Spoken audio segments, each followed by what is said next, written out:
Carmen, Quinn, Aiden, and Wyatt were the offspring of 4 people who lived through the tribulation times after the rapture. At the time of the rapture, their parents had not believed in God nor Jesus. They had been teenagers living in sin, but ended up being believers. By the time the end of the 7 years of tribulation had ended, even their closest friends had joined them in being believers of the one true God and his son, Jesus.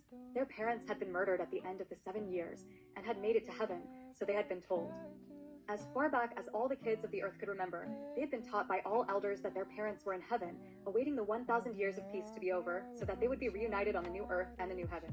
All the elders on earth were of the original 144,000 of Hebrew descent who kept the scriptures and the stories of Jesus alive with these younger generations.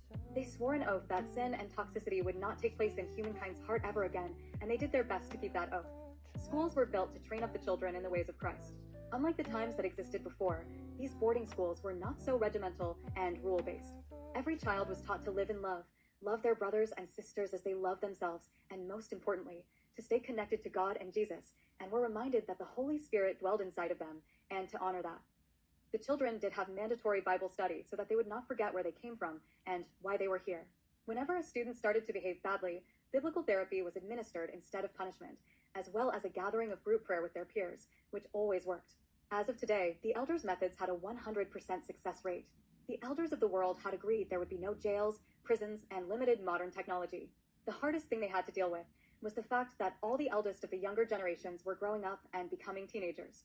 They were at the age where their hormones led them to do and say things they wouldn't usually do, have anger issues, insecurities, and want to do their own thing and not have rules. Even with Bible therapy and reminders that God was always with them through the Holy Spirit, the teens would still have wayward moments. The younger children were easier to manage, as they still had blind faith that everything the elders said was true and still loved God without question. They were fascinated by the glowing insignias every elder had on their foreheads. God had sealed them as his own by placing angelic markings on their foreheads right before Jesus came and conquered the beast during the end of the tribulation years, letting those of Satan and his demons know that they could not be touched. They did not experience the earthly death during the bowl plagues, nor suffer any afflictions or repercussions of the plagues as the rest of the world did. When Jesus left the earth and after God had replenished the planet, the 144,000 not only still had their marks, but they glowed dimly, a permanent testament to who they are.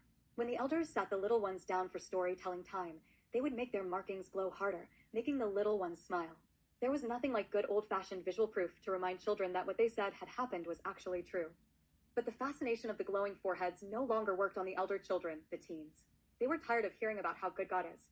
They were tired of hearing how special they were because they got to live on a brand new earth. They got tired of their daily prayers and worship. They didn't want to pay homage to the Most High. They just wanted to be left alone. They wanted to be able to miss one day of Bible study. They wanted to not have to thank God for everything. To top it off, to be constantly told you only have 1,000 years of life on this planet didn't make them want to glorify God. It did just the opposite. It made them want to do whatever they wanted while they could.